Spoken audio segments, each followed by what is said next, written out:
बात करेंगे कांग्रेस की। चंडीगढ़ से कांग्रेस ने पूर्व रेल मंत्री पवन कुमार बंसल को एक बार फिर से उम्मीदवार बनाया है। रेल घूसकांड में रिश्तेदार का नाम आने के बाद बंसल को कुर्सी छोड़नी पड़ी थी। बंसल पिछला चुनाव 45,000 वोटों से जीते थे। इस बार बीजेपी ने उम्मीदवार का ऐलान अब तक नहीं किया है, लेकिन आम आदमी पार्टी ने गुल पनाग को टिकट दिया है। कैसे जीतेंगे पवन बंसल चुनाव, ये बता रहे हैं, सुनिए क्या कुछ कहना है उनका। सर, बाहर की पार्टी से तो अलग बात है, लेकिन पहले आप अपनी पार्टी से ही जंग जीत कर आए हैं, उसके बारे में आप क्या कहेंगे? कोई जंग नहीं था।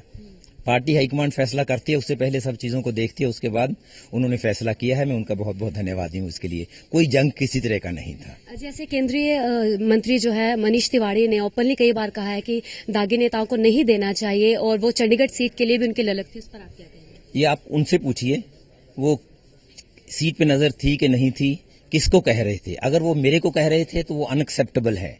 मैं इससे ज्यादा और उस वक्त उस पर नहीं कह सकता। मुझे मालूम है कौन दागी है कौन नहीं है, और ये दागी का शब्द इस्तेमाल करना सही मायने में डेफेमेटरी है। कोई भी हो, ये कोई भी आप या कोई और कह रहे हैं तो आप बिना तथ्यों के बिना पे कह रहे हैं। कचहरियों के ऑर्डर पढ़ लीजिए। जिनको कचहरी पे विश्वास है, क्या आपको कचहरी पे भी विश्वास नहीं? जो आप खुद कहना है उसी पे विश्वास है? क्या हमें अपने सिस्टम पे जो प्रणाली है उस पर विश्वास है कि नहीं? छोड़ दीजिए, आपको सीबीआई पे विश्वास नहीं, इसके बावजूद कि आप कभी सीबीआई की इंक्वायरी मांगते हैं, कभी सीबीआई को गाली देते हैं। आपका मतलब आप नहीं, हम सब। लेकिन क्या कचहरियों पे ऊपर एक हमारी जो न्यायपालिका का प्रणाली है उस पर विश्वास है कि नहीं है? उन्होंने उसके बाद उस पर चार्जशीट लेके उस पर कॉग्निजेंस लिया था, अगर कोई शब्द कॉग्निजेंस का कानूनन के तौर पे समझता है।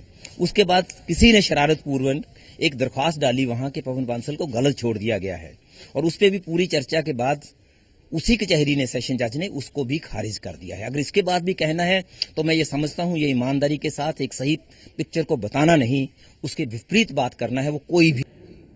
तो 16 मई को तय होगा कि क्या पवन कुमार बंसल एक बार फिर चुनाव जीतेंगे।